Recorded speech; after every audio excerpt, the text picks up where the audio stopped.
Welcome to another episode of The Artsy Raven, a show about writing and publishing with your host, J.F. Garrard. Welcome to another episode of the Artsy Raven, and today our special guest is Damien Eagle Bear. Skoden is written, directed, and produced by Damien Eagle Bear, and Eagle Bear is an award-winning filmmaker from the Kainai First Nation and is based between BC and Alberta, whose work explores themes of belonging and Indigenous resiliency. Skoden, his feature film debut, has traveled the festival circuit globally, winning the Earl A. Glick Emerging Canadian Filmmaker Award at Hot Docs and Best BC Director at the DOXA Documentary Film Festival in 2025. This film features Mark Brave Rock, a friend of his, and who is the founder of Sage Clan, a grassroots organization that specializes in engaging those who need it most. So, welcome. Oh, thank you. Thanks for having me. Now, for audience that are not familiar, can you give us sort of, I guess, a summary of what Skoden is about? Yeah. So Skoden is looking into the history of this kind of infamous or well-known meme within the Indigenous online community. And so there was this photo of an Indigenous man with his fists up, like facing the camera almost as if he's ready to fight. And so the documentary, what it does is it looks at the person in the photo and really tries to tell his story and how this photo reflects not only Pernell's story, the man in the photo, but also the story of Lethbridge and the systems that are meant to help people who are in need, but maybe don't quite support people in the way that they need to be. But I think that's roughly kind of what the film is. Sorry, I've had to explain this so many times. I know. I get lost. I'm like, how am I going to explain it this time? Okay, all right. Let's take a step back and tell us a little bit about yourself and how you became a filmmaker. Yeah. Geez, I don't even know. I think for a long time, after high school, I was kind of interested in, I don't know, just playing with a video camera. Like my cousins played in a band and they had a video camera. And so I just kind of started experimenting with that of like, hey, these guys are doing they're really cool musicians, and I'll just kind of record and document their stuff. And then that kind of snowballed into like, well, what if I was like to make movies? Is this how you make movies? And that kind of led me down this journey of becoming a documentary filmmaker and was some of the starting points for this documentary, Skoden. Now, like when you saw the picture, was that what inspired you to sort of look into this, or did you already know the subject before you started? Yeah, no, like if you watch the film, you'll kind of get a bit of a understanding of my of how I knew the man in the photo, Pernell Badarm. So I knew him previously from my time working at the Lethbridge shelter. For a few years there, I worked as a security guard, and from my work there, I was able to know Pernell and kind of get to know who he was. And the first time I saw that photo, I definitely kind of had a negative reaction to it. It kind of made me mad because I knew him and I know Lethbridge, and I kind of knew what the circumstances might be that led him to taking that photo. Because during my time of working at the Lethbridge shelter, there was a group of people who at night would then document people on the streets or people coming out of bars to kind of show people that are intoxicated or not in the greatest moments of their life, and they would document it and then put it on YouTube and share it on like early social media like Facebook and Twitter back then. So for me, when I saw that image, that's what I thought of was someone was out there exploiting these people, and that's what kind of happened. And so for me, that's kind of I had a negative reaction because of that, of just like that was the story that I understood that this photo represented. To people that don't know, can you describe Lethbridge a bit and tell us what province it's in? Yeah, for sure. So Lethbridge is in southern Alberta, and Lethbridge also sits right next to the Blood Reserve, or also known as the Kainai Nation. And so there's a pretty close relationship with the Blood tribe, and a lot of a lot of members from our community end up living in Lethbridge, to survive, to get jobs and work. And so it's kind of created a bit of a tension within the community, and especially in southern Alberta, like there's kind of a joke about this being the deep south of Canada, right? In terms of like Mm. the racism that's faced here. And so Lethbridge is one of the, I guess, points where different communities come together. Now, you've done a lot of things, like you've been a writer, a director, a producer. So on this documentary, what was the most challenging thing for you? Um, I mean, for me, it was, I guess, in a way, directing, because previous to this, I had been a producer on a lot of short films.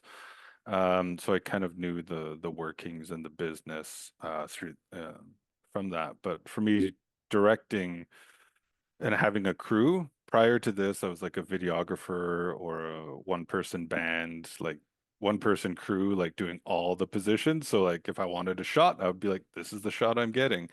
But then with this, we had a bit of a budget and we had crew, I had a camera, a cinematographer and a sound recordist. So like I had to focus on like what is being recorded, the relationship with the participants in the film. So it was like really challenging how I approached making documentaries prior to this.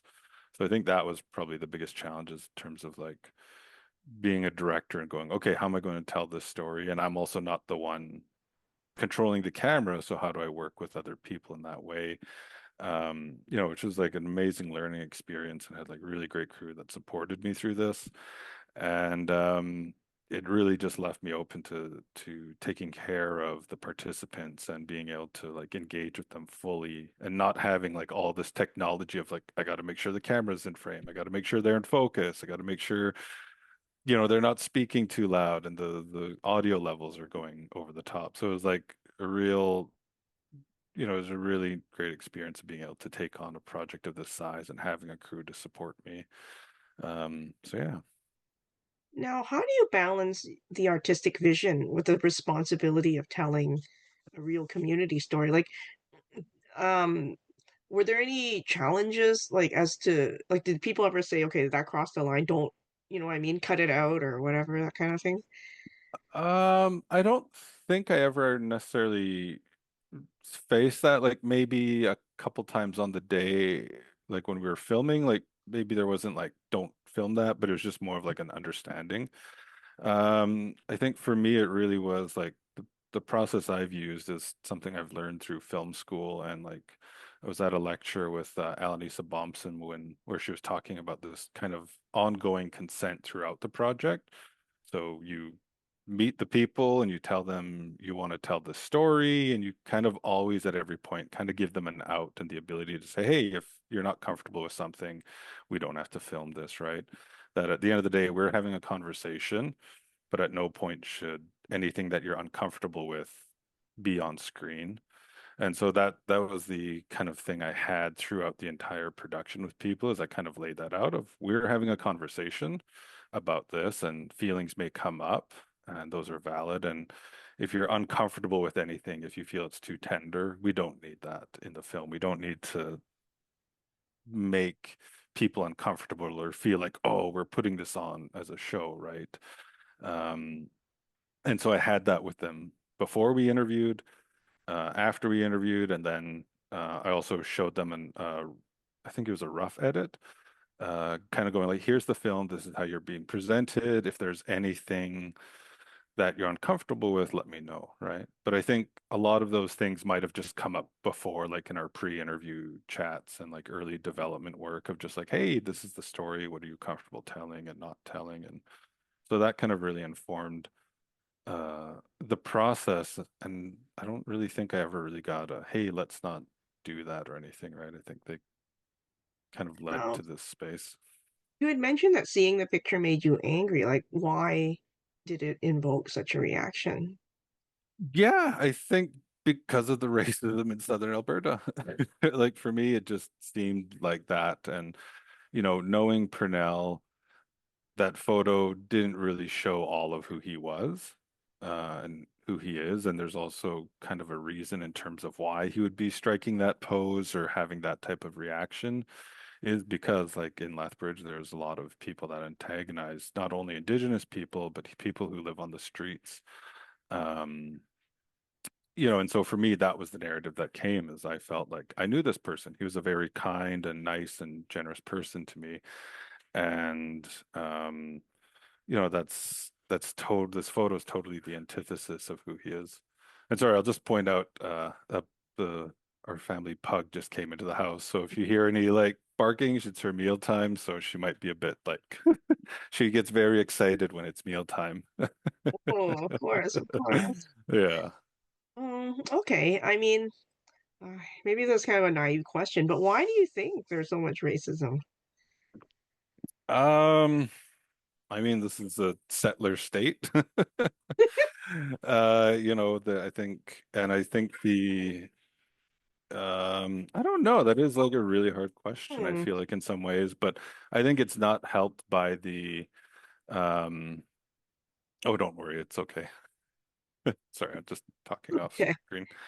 Um, yeah, like why Lethbridge, there's racism here. I think it's some of it, I think also it's kind of brought up in the film is that because of the proximity of Lethbridge to the Blood Reserve, is that there is some animosity. And I think there's a narrative within the city that's not necessarily helped by political leaders, but a lot of it is seen as like, oh, these natives are just come leaving the reserve to come to the city and um they just get free like they don't pay taxes and they just live off our welfare and our money, which is like not true at all, right? So I think it's part of it is this great and grander narrative that Canada has that, the colonizers defeated us, which was never true. Like Canada and the Blackfoot never went to war or fought each other.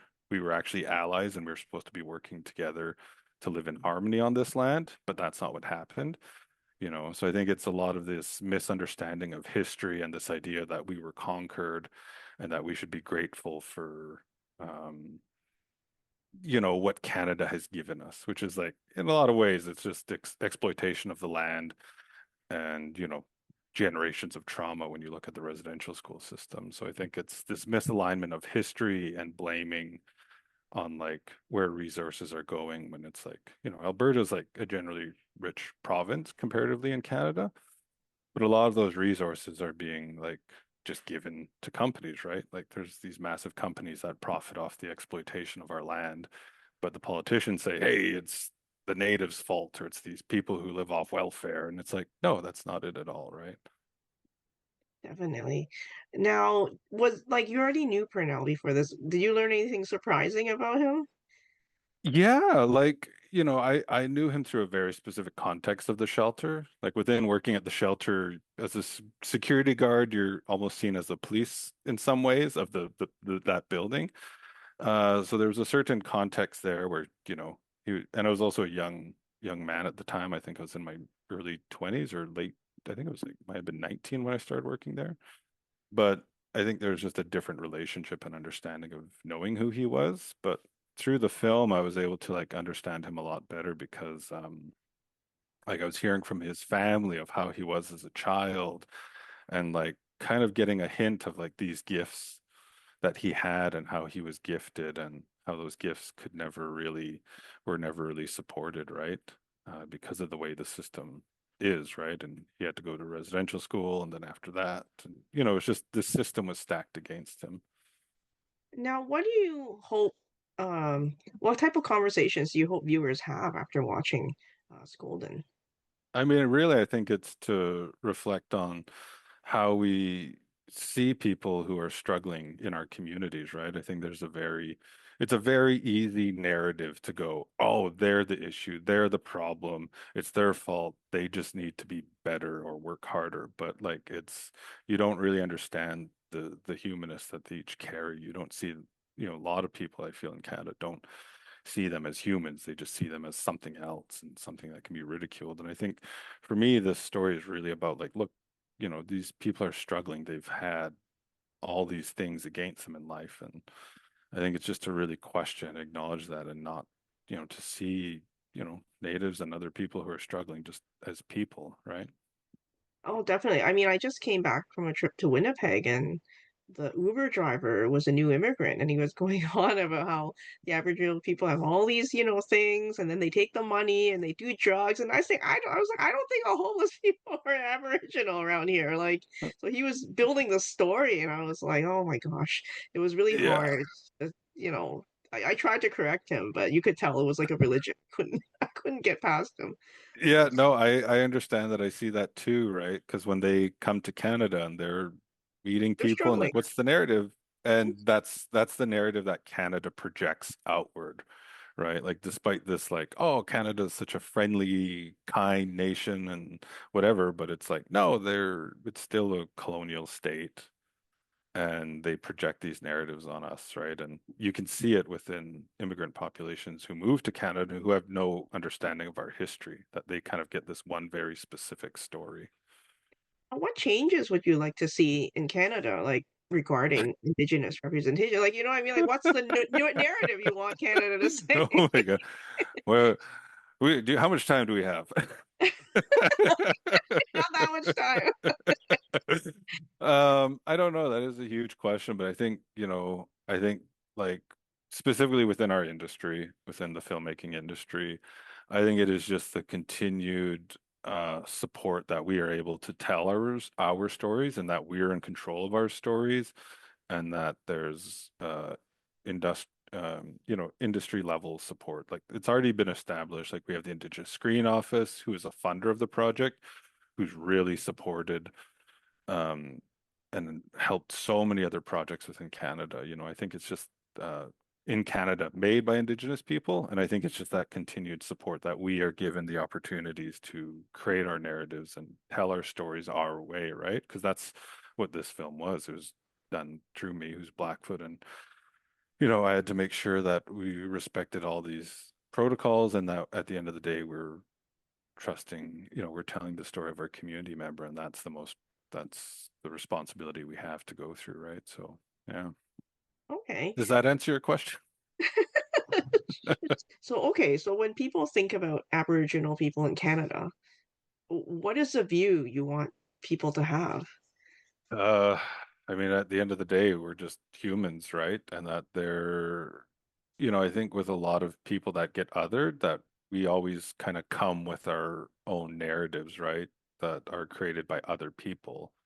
Like the Canadian government, the education system, and politicians. There's this ongoing narrative in Canada of what Indigenous people are, and that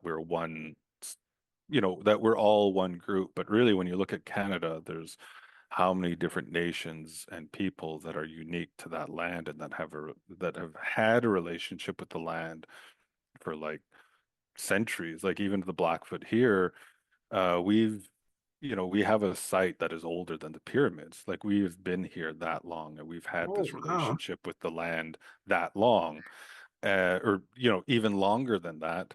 And we've known how to survive on this land, and we have all this inherent knowledge. And so much when the settlers came to Canada, it was like, oh, you're primitive. You don't know what you're doing. You have all this land and you're not exploiting it. It's like, no, we knew how to live in relationship to the land and in relationship to each other to survive, right? And so that's not primitive. That's like an incredible set of knowledges that just other people couldn't see, right? And So actually I now think, we're going backwards, right? With the whole climate stuff. Now it's like we better take care of the I land or know, we're all gonna die. right? Like we've lived here since before the pyramids, and we didn't cause all this catastrophe, right, to the world. And settlers are here for what, Canada's how old? And they're already messing up the land and have causing so much turmoil to the world itself, but also our land, right? Now, do you have any advice for emerging filmmakers? Yeah, I mean, just keep trying.